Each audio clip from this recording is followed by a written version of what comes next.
በስመ አብ ወወልድ ወመንፈስ ቅዱስ አሐዱ አምላክ አሜን። አንድ አምላክ በሚሆን በአብ ወልድ ወመንፈስ ቅዱስ ስም አምኜ ኑድ ክቡር ኃያል ሊቀ ሰማዕታት ቅዱስ ጊዮርጊስ በወርኃ ጥቅምት 23 ቀን የሚነበብ ገድሉን እነሆ ይህ ነው። ከአምላኩ ከእግዚአብሔር ጥበብና እውቀትን የተመላ የንጉሥ ልጅ ብሩታዊትን ከዘንዶ ደራጎን አፍ ያዳነ የዚህ ንዑድ ኮከብ ኃያል ሊቀ ሰማዕታት ቅዱስ ጊዮርጊስ ጸሎቱና በረከቱ በእኔ በገብረ ማርያም እንዲሁም በወዳጆቹ ሁሉ ላይ ይደርብን ዛሬም ዘወትር ለዘላለሙ አሜን። እግዚአብሔር ልጆች ክርስቲያኖች ወገኖቹ የስሙ የፋርስና ያለ ጻይታ የተርሴስና የቤሩት ኮከብ የባህርና የብስ ብርሃን ጌታ ኢየሱስ ክርስቶስ ሰማዕትን ውድ ክቡር ቅዱስ ጊዮርጊስ ትውልዱና ገድሉ ልንገራችሁ። የሮም ዕፃ በምትሆን በቀጵዶቅያ ሀገር ያለ የሀገረ ገጭን ልጅ ዘሮንቶስ የሚባል አንድ ደግ ሰው ነበረ። እግዚአብሔር ፈቃድ ወደ ፍልስጤም ሀገር ሄደ። ወደ ኢያሪኮም ባህር ደረሰ። በመርከብ ተሳፍሮ ወደ ፍልስጤም አውራጃ ኢዮጴ የደረሰ። ፍልስጤም መልካም ሀገር ናት። ምድሯም ለምለም፣ ዛፎቿ ረዣዥሞች ናቸው። ዘይቷም ከሀገር ሁሉ ይልቅ ጣፋጭ ነው። ዘሮንቶስ ይህችን ሀገር ባያት ጊዜ እጅግም ደስ ተሳሰኘችው፣ በልቡ ወደዳት።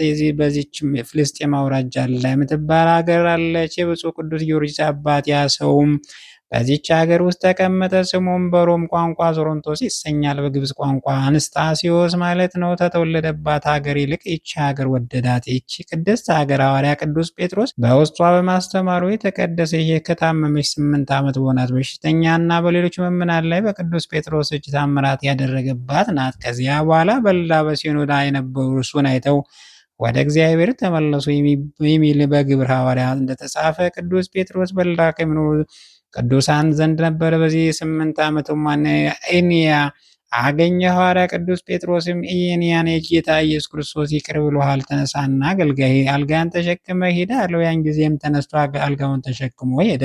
ስለዚህም ዞሮንቶስ በልዳ ሀገር ሊኖር ወደደ። የእግዚአብሔር ፈቃድ በዚች ሀገር እንዲኖር አድርጓለችና ወደ መንግስተ ሰማያት ለመሄድ ምልክት ኮከብ፣ የክብር ኮከብ፣ የደስታ ኮከብ፣ በክርስቶስ ስም የተጋሉ የሕግ ከዋክብት ወደ መንግስተ ሰማያት እስኪገቡ የመራቸው ብፁዕ ቅዱስ ጊዮርጊስ በዚያ ይወለድ ዘንድ ስሙም ዞሮንቶስ የተባሉ የአንስጣስዮስ ከክቡራት መኳንንት ከታላላቆች መሳፍንት አንዱ ሆነ። ሸም በተባለች ቦታ ተሾመ።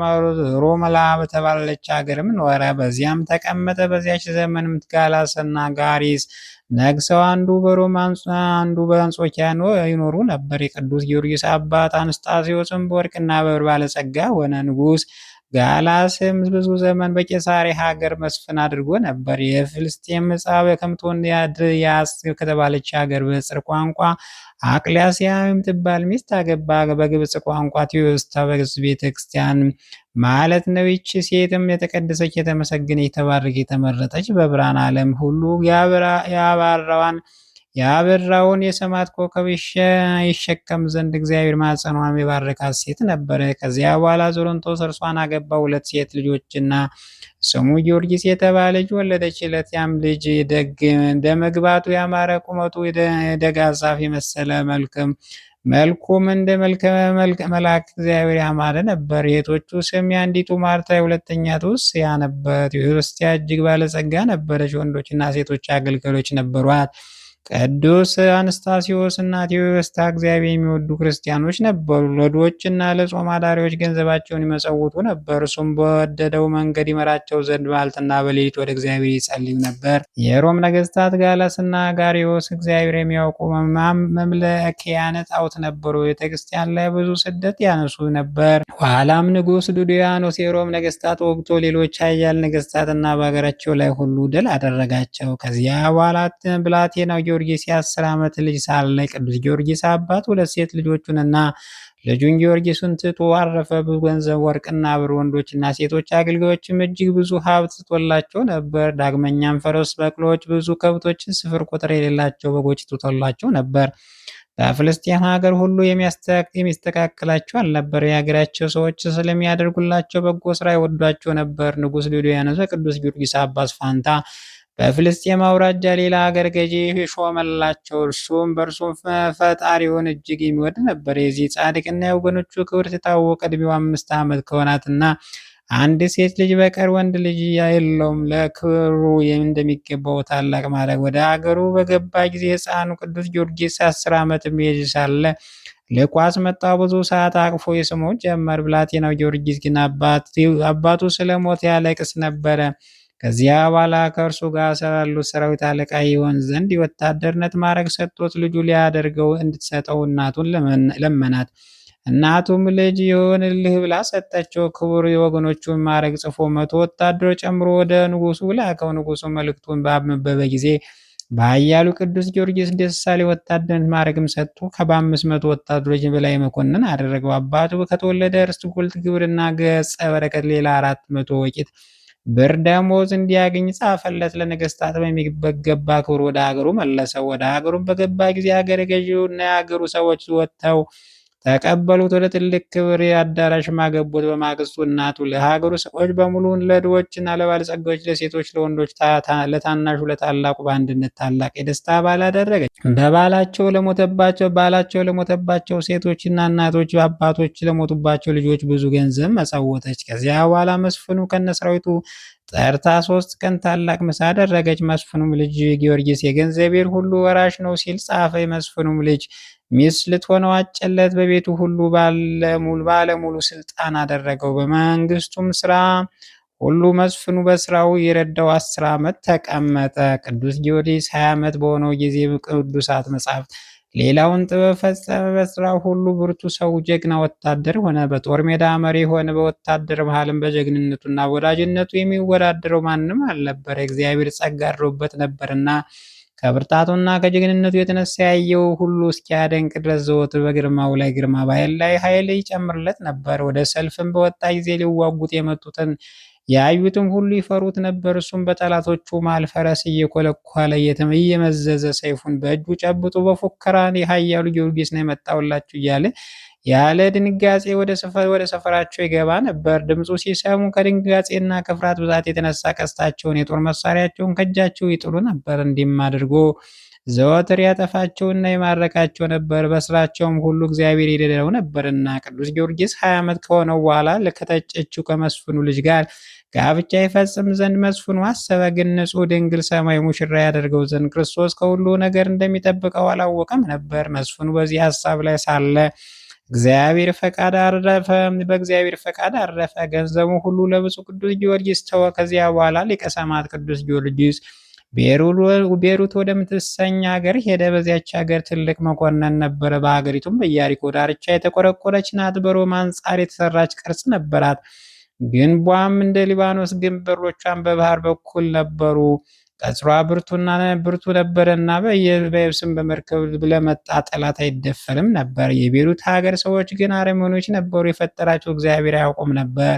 ስሙ ዳራጎን የሚባል መንፈሰ ሰይጣን ያደረበት ዘንዶ ያመልኩ ነበር። ያን ዘንዶም እንደ አሞራ ክንፍ፣ እንደ ውሻ ያለ ጆሮ፣ እንደ ፍየል ያለ ጽም፣ እንደ አንበሳ ያለ እግርና ጥፍረ ጅራትም እንደ አዞ ያለ ጥርስ ነበረው። አንገቱም የሰጎን አይነት ነበረ። ያም ዘንዶ ወደ ባህር በወረደ ጊዜ አንበሬውም ቢሆን አሳም ቢሆን በባህር ውስጥ የሚንቀሳቀስ ማንኛውም ነገር ቢሆን አስቀድሞ የሚበላው በተመለከተ ጊዜ ይተነፍስባቸዋል። በትንፋሹ ውስጥ ያለ መርዙ ተነክቷቸው ከሞቱ በኋላ ይበላቸው ነበር። ከባህር በወጣ ጊዜ ላይን እስኪርቅ ድረስ ወደ አየር ይወጣል። ንስርም ቢሆን ሌሎች አዕዋፍም ቢሆን ባየ ጊዜ አስቀድሞ እንደተናገርን እስትንፋሱ ይተነፍስባቸዋል። ዳግመኛም ወደ ምድር ወርዶ አናብስት አራዊትን እንስሳት ሲያይ የሚያመልጠው የለም። ሰውም ቢሆን ብቻውን ከሆነ አይተውም። ብዙ ሰዎች ሲሆኑ ግን አይችላቸውም። እንዳይገሉት ይፈራ ነበር። የያዘው ግን በላዩ ተቀምጦ ይበላው ነበር። በዓይኑ ካየ በኋላ ጉድጓድ ወይም በዋሻ ቢገቡ፣ ወደ ተራራ ወደ ኮረብታም ቢወጡ የሚያመልጠው የለም። የዚያ ዘንዶ ፍጥረቱ እንደዚህ ነበር። የቤሩት ሰዎች ዳራጎን ለተባለው ለዚያ ዘንዶ እያንዳንዱ አንዱ ዘወትር እየተፈራረቁ ሴት ልጆቻቸውን ይሰጡት ነበር። እንዲህ እየሰጡት ብዙ ቀን ኖሩ። ከብዙ ዘመን በኋላ የሀገሪቱ ሴቶች ልጆች ባለቁ ጊዜ የሀገሪቱ ሰዎች ገዣቸውን ጌታችን ሆይ እኛ ሰላም አምላካችን ለዳራጎን ምግብ አድርገን እየሰጠን ልጆቻችን አለቁ። አሁንስ እርሱ ወደማያገኘን ሀገር እንሄዳለን አሉት። ሀገረ ገዥውም እኔ ልተውኝ ሀገሬን ምድረ በዳ ልታደርጓት ነውን? እንዲህስ አታድርጉ አላቸው። እነርሱም ሀገረ ገዥውን ሴት ልጆቻችን አልቀዋል፣ እንግዲህ ለዳራጎን ምን እንሰጣለን? ሚስቶቻችን እንዳንሰጥ ያለ እነርሱ መኖር አንችልም አሉት። አገረ ገዢውም አትፍሩ፣ አትሰደዱ፣ እኔ በፍቃዴ ልጄን እሰጣለሁ አላቸው። ሰዎች አገረ ገዢው መልካም ብለሃል አሉ። ጊዜውም ሲደርስ የአገረ ገዢው ልጅ ለዚያ ዘንዶ ሰጧት። ከከተማ አውጥተውም እንደተለመደው ምግብ ልትሆነው ጫካ ውስጥ አኖሯት። ዘንዶ ግን አላገኛት። ከአራዊት ወገን የሚበላው ለማደን ወደ ዱር ሂዶ ነበርና የአገረ ገዢው ልጅም ትተዋት ወደ ቤታቸው ሄዱ። የቤት ሰዎች ልማዳቸው እንዲህ ነበር፣ አስቀምጠው ትተው ይሄዱ ነበረ። ልዑል ክቡር ፍጡነ ረድኤት ሊቀ ሰማዕት ቅዱስ ጊዮርጊስ ወደ ቤሩት ሀገር በደረሰ ጊዜ በጫካዎች ሁሉ ሲዘዋወር የአገረ ገዢውን ልጅ ብቻዋን ተቀምጣ አገኛት። ከዚያም ምን ትጠብቂያለሽ ሲል ጠየቃት።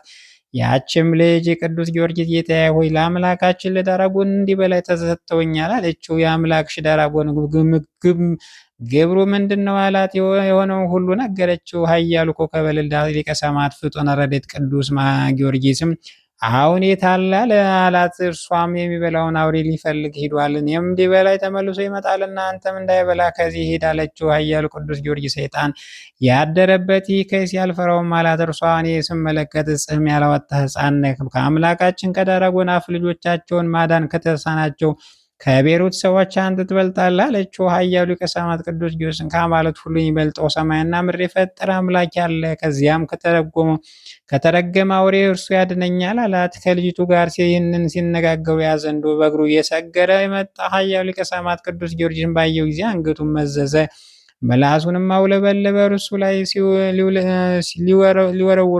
ሊወረውሮ ትንፋሹን ሊተነፍስበት ወደደ። በእግዚአብሔር ፈቃድ የመጣ በላዩ መንፈስ ቅዱስ ያደረበት ንዑድ ክቡር ሊቀ ሰማዕት ቅዱስ ጊዮርጊስ ግን ከዘንዶ ቁጣ የተነሳ አልደነገጠም። በሥላሴ ስም በመስቀል ምልክት አማተበበት እንጂ ያን ጊዜ ዘንዶ ኃይሉ ደከመ፣ መርዙም ጠፋ። ኃያሉ ቅዱስ ጊዮርጊስ ከአምባ ፈረሱ ላይ ወረደ። ዝናሩን ፈቶ የዳራጎን አንገቱን አስሮ ጎትች ብሎ ለልጅቷ ሰጣት። እርሱ በፈረስ ላይ ተቀምጠው ልጅቷን ዘንዶን እየጎተቱ ወደ ቤሩት ሀገር ገቡ። የሀገሩ ሰዎች ባዩት ጊዜ ፈሩ፣ ደነገጡ። የሀገሩ በር ዘጉ። ወደ ግንብም ላይ ይወጣሉ፣ ወደ ሰገነት ይወጣሉ። የሀገሩ ሰዎች ሊቀ ሰማዕት ቅዱስ ጊዮርጊስ ዳራጎንን ያመጣህብን ምን አደረግን? በፊቱም ልጆቻችን ጨርሷል፣ እርሱም አምላካችን ነውና አሉት። ኃያሉ ሊቀ ሰማዕት ቅዱስ ጊዮርጊስ ከኢየሱስ ክርስቶስ በቀር ሌላ አምላክ የለም፣ አሁንም ራሱን ማዳን የማይቻለው ይህ ሰይጣን ዘንዶ ተውና በክርስቶስ እመኑ አላቸው። አምላካችን አንተውም አሉት። ካልተዋችሁትማ እንዲጨርሳችሁ እኔ ወደ እናንተ ሰደዋለሁ አላቸው። ፈጣሪህ እንድናምን ዘንዶ ልትገለው ትችላለህ አሉት። አዎ በጌታ በኢየሱስ ክርስቶስ ኃይል እችላለሁ አላቸው። ይህንም ብሎ ከሀገሪቱ ውጭ አንድ ምዕራፍ ሄደ። የሚያደርገውን ያዩ ዘንድ ሕዝቡ ተከተሉት። ንዑድ ክቡር ኮከበ ልዕልት ሊቀ ሰማዕት መዓዛ ተጋድሎ የተወደደ ቅዱስ ጊዮርጊስን ከፈረሱ ወርዶ ዝናሩንም እስከ ዘንዶ አንገት ፈቶ ታጥቆ እንደገና ከፈረሱ ላይ ተቀምጦ ዘንዶን በጦር ወጋው። ዘንዶውም ሞተ።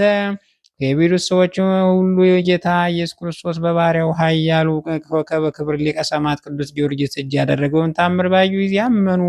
ያን ጊዜ አንድ ካህን አምጥቶ በአብ ወልድ መንፈስ ቅዱስም አጠመቃቸው፣ ሃይማኖት ማስተማራቸው። ኃያሉ ቅዱስ ጊዮርጊስ ወደ ሀገሩ ገባ። እርሶም በሰሙ ጊዜ ሁለት ቤተክርስቲያን፣ አንዱ በቤሩት ከተማ መሃል፣ አንዱን በዳራጎን በተገደለበት ቦታ ላይ ሰሩለት። እስከዛሬ አሉ። የተወደደ ንዑድ ክቡር ኮከበ ልዕልት ኃያሉ ሊቀ ሰማዕት ቅዱስ ጊዮርጊስ ልመናው በረከት ከሁላችን ሕዝበ ክርስቲያን ጋር ይሁን ለዘላለሙ አሜን። ጸሎቱና በረከቱ ለዘላለም በእውነት ከኛ ጋር ይሁንና የተወደደን ጽኑ ሰማዕት ክርስቶስ ንዑድ ክቡር ሊቀ ሰማዕት ቅዱስ ጊዮርጊስ ያደረገው ታምር ይህ ነው። በጌታ በኢየሱስ ክርስቶስ ሰማዕት ቅዱስ ጊዮርጊስ ስም ቤተክርስቲያን ባርኮ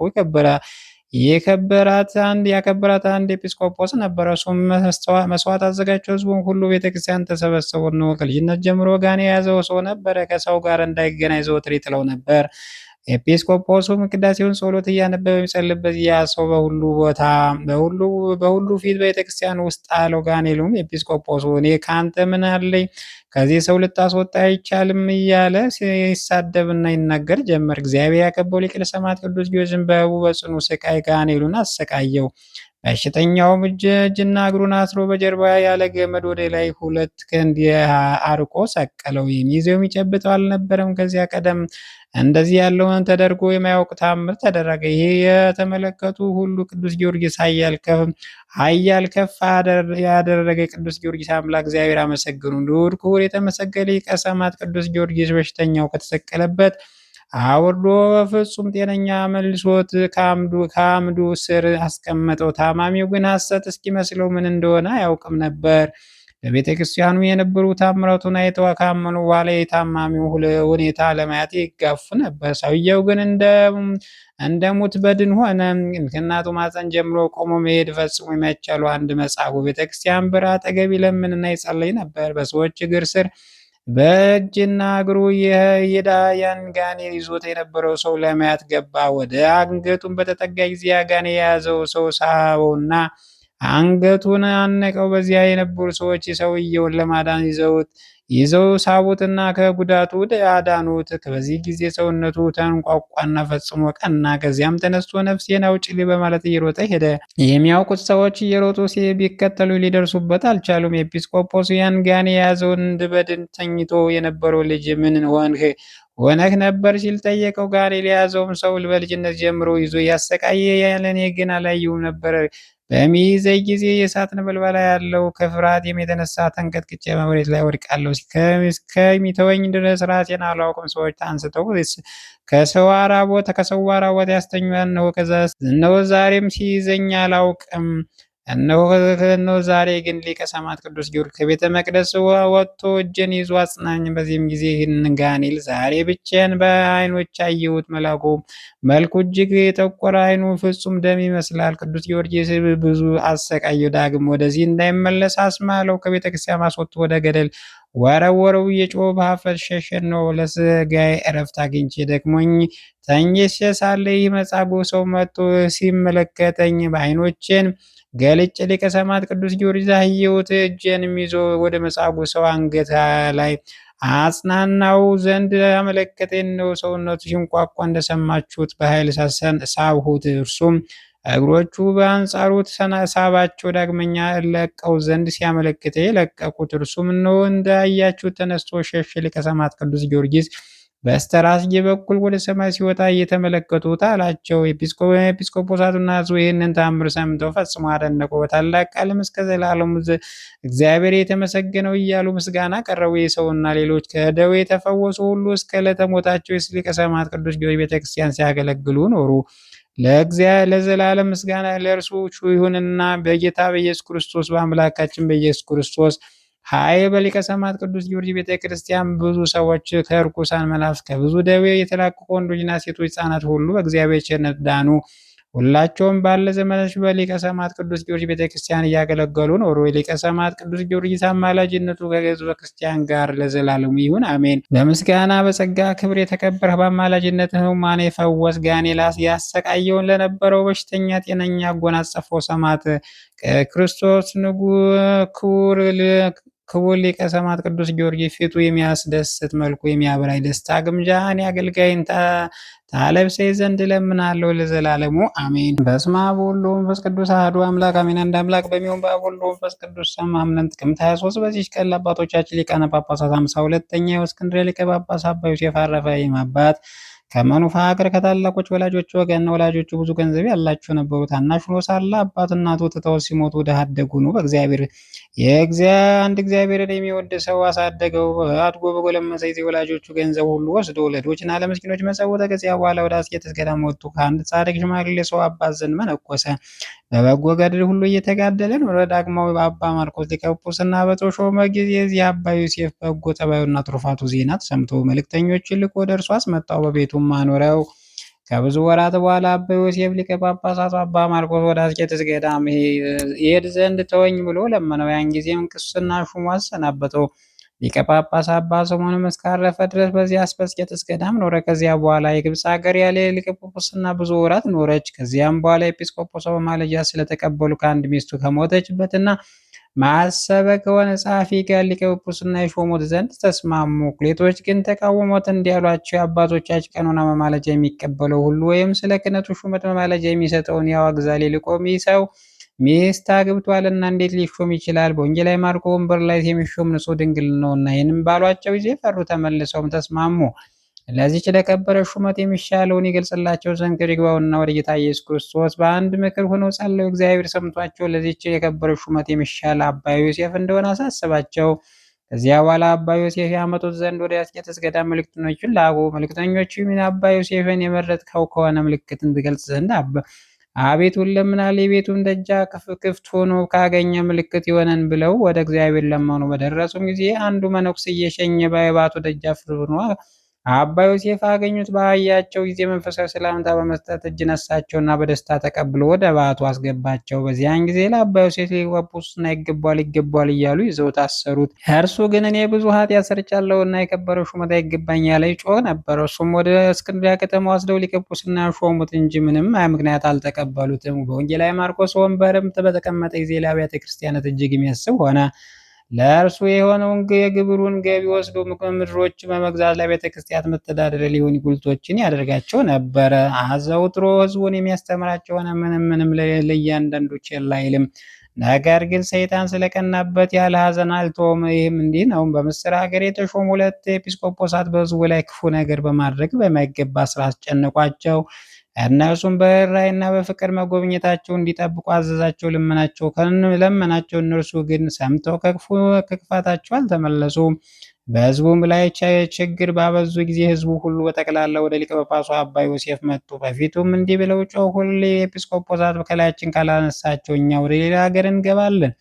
አባ ዮሴፍን በመካከላቸው ሰላምን ለማድረግ ብዙ ትግል ታገለ፣ ግን አልተቻለውም። ከዚያ በኋላ በግብፅ ሀገር ያሉ ኤጲስቆጶሳት ለጉባኤ ሰበሰባቸውና ስለ እነዚህ 2 ኤጲስቆጶሳቸው ነገራቸው። አሁንም ከመንጋዎቹ ጋር ሊያስታርቃቸው ሽቶ ኤጲስቆጶሳት ወደ ጉባኤ ያስቀረባቸው። እነርሱ ግን የጉባኤውንና የእነርሱንም ቃል አልተቀበሉም። ስለዚህም ያ ጉባኤ በሹመታቸው ሻራቸው። እነርሱም ወደ ግብፅ ንጉሥ ሄደው በሊቀ ጳጳሱ አባ ዮሴፍ ላይ በሐሰት ነገር ሰሩበት። ሊቀ ጳጳስ አባ ዮሴፍ ያመጡት ዘንድ ንጉሥ ወንድሙን ከጭፍራ ጋር ላከው። የንጉሥ ወንድሙ ወደ ሊቀ ጳጳሱ በደረሰ ጊዜ ተበሳጨ። ሊገድለውም ወዶ ሰይፉን መዞ ሊቀ ጳጳሳቱን ሊመታው ሰረዘረበት። ግን እጁ ወደ ሌላ አዘንብሎም ምሰሶ መጥቶ በሰይፉ ተሰበረ። እጅም ተቆጣ። ሌላ ሰይፍ መዞ በመላ ኃይሉ መታው። ያን ጊዜ ሰይፉ ከአንገቱ ወደ ወገቡ ተመልሶ ልብሱንና ቅንውቱን ብቻ ቆረጠ።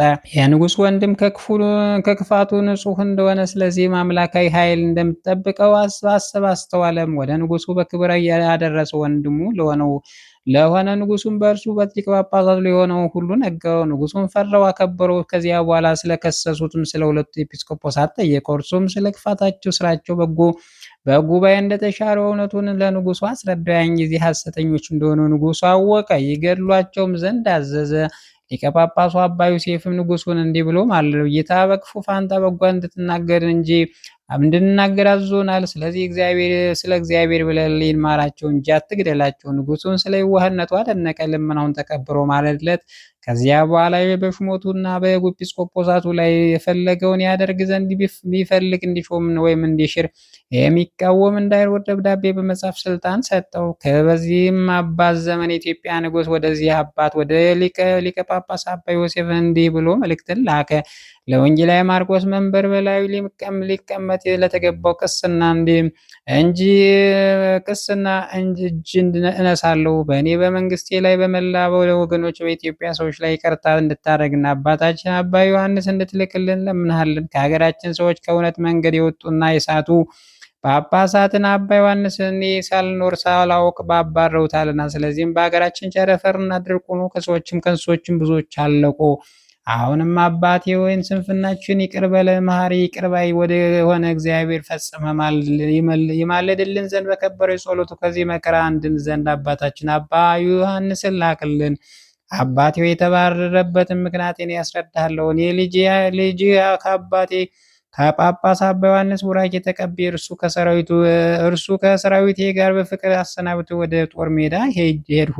ከጦር ሜዳ በተመለሱ ጊዜ አባቴን አባ ዮሐንስ ጳጳሱን አጣሁት። ስለ እርሱም በጠየቁ ጊዜ በቀድሞ ዘመን ዮሐንስ አፈወርቅን ንግሥት አውዶክያስ እንዳሳደደችው በክፉዎች ሰዎች ምክር ንግሥቲቱ ሚስቱ ማሳደዷን የቀኖናውንም ትእዛዝ በመተላለፍ ፈቃዳቸው ሌላ ጳጳስ እንደሾሙ ነገሩኝ። እርሱም አባ ዮሐንስም ከኢትዮጵያ ባሳደዱ ጊዜ ወደ አስቄጥስ በመሄድ አስቀድሞ በመነኮሰባት በአባ ሙሴ ጸሊም ገዳም በዚያ ተቀመጠ። ኢትዮጵያ ንጉሥ መልእክትን ወደ ሊቀ ጳጳሱ አባ ዮሴፍ በደረሰ ጊዜ አነበባት። ስለ ኢትዮጵያ ንጉሥ የሃይማኖት ጽናት እጅግ ደስ አለው። ፈጥኖም ወደ አስቄጥስ ገዳም መልእክተኞቹን ልኮ አባ ዮሐንስን ወደ እርሱ አስመጥቶ አረጋገው አጽናናውም። ከዚያ በኋላ ከደጋጎች ሰዎች ጋር ወደ ኢትዮጵያ ሀገር ላከው። አባ ዮሐንስም ወደ ኢትዮጵያ ሀገር በደረሰ ጊዜ ቸነፈር ተወገደ፣ ዝናብ ዘነበ። ንጉሱና መላ ኢትዮጵያ ሰዎችን ደስ ብሏቸው እግዚአብሔርን አመሰገኑት። ይህ ሊቀ ጳጳስ አባ ዮሴፍም መናፍቃንን የሚገስጻቸው ሆነ። ሕዝቡም ከአባቶቻቸው በተቀበሏቸው በቀናች ሃይማኖት እንዲጸኑ አስተማራቸው። ከጳጳሳት መጽሐፍ ከአስተማረ ከቅዱሳት መጽሐፍ ለእነርሱ ስውር የሆነውንም ተርጉም ያስረዳቸውና ያስገነዝባቸዋል። በትምህርቱና በጸሎቱም እንዲህ ጠበቃቸው። ጌታችንም በእጁ ብዙዎች ታምራትን አደረገ። ያማረች ገድሉን ፈጽሞ እግዚአብሔር አገልግሎ ሰላም በፍቅር አረፈ። መላ ሕይወቱ ዘመን 78 ነው። ከምንኩስና በፊት 20 ዓመት በምንኩስና ተጋድሎ 39 ዓመት በሊቀ ጵጵስና ሹመት 19 ዓመት ነው። ለእግዚአብሔር ምስጋና ይሁን፣ እኛንም በዚህ አባት ጸሎት ይማረን፣ በረከቱ ከእኛ ጋር ትኑር ለዘላለሙ አሜን። በዚች ቀን የቆሮንቶስ ሀገር ኤጲስቆጶስ ዲዮናስዮስ ባለ ነገሥታት በዲዮቅልጥያኖስ እና በመክስሚያኖስ ዘመን በሰማዕትነት አረፈ። ይህ ቅዱስ በያዙት ጊዜ ብዙ ስቃይ አሰቃዩት። ማሰቃየቱን በሰለቹት ጊዜ ራሱን በሰይፍ ያስቆረጡት። የሰማዕትነት አክሊልም ተቀበለ። በረከቱ ከእኛ ጋር ትኑር ለዘላለሙ አሜን። በዚች ቀን የቅዱስ ኢላሪዮስ ጣንቅያቅ፣ ቴዎዶሲዮስ፣ ቴዎላስ፣ ዮሳብና ገድል የሰማዕታት እስክንድር መታሰቢያቸው ነው። በረከታቸው ከእኛ ጋር ትኑር ለዘላለሙ አሜን። ጌታ ሆይ ከብልጽግናቸው ብዛት የተነሳ ብዙ መባ ካገቡት ይልቅ የዳይቱን አነስተኛ መባ እንደተቀበል ሁልጊዜ የሚያገለግሉን ኃይላዊ መላእክት እያሳሰቡ ችግር ጊዜ ማቅረብ ምስጋና ተቀበል። እናንተ ቅዱሳን ነቢያት፣ ሰማዕታት ከእናንተ ቅዱሳን ነቢያት፣ የወንጌል ሰባኪያን ሐዋርያት፣ ሰማዕታት፣ ጻድቃን፣ ትጉሃን መላእክት፣ ፍጹማን ደናግል እንዲሁም ደጋጎች መነኮሳት ልጅ አዋቂ ሳይል የምንሰበሰብበትን የጉባኤ ቦታ ባርኮ የመጽሐፍ ወረቀት አዘጋጅቶ ብራና ዳምጦ ያጻፈውን ከግዕዝ ወደ አማርኛ የተረጎመውን ቃል ንባቡን በእርጋታ መንፈስና በተመስጦ ሕሊና ያዳመጠው በደለኛ ሁሉ የምታስምር የጌታ እናቱ በማርያም ጸሎት ኢየሱስ ክርስቶስ በአንድነት ይማረን። ኢየሱስ ክርስቶስ በአንድነት ይማረን። ኢየሱስ ክርስቶስ በአንድነት ይማረን ለዘላለሙ አሜን።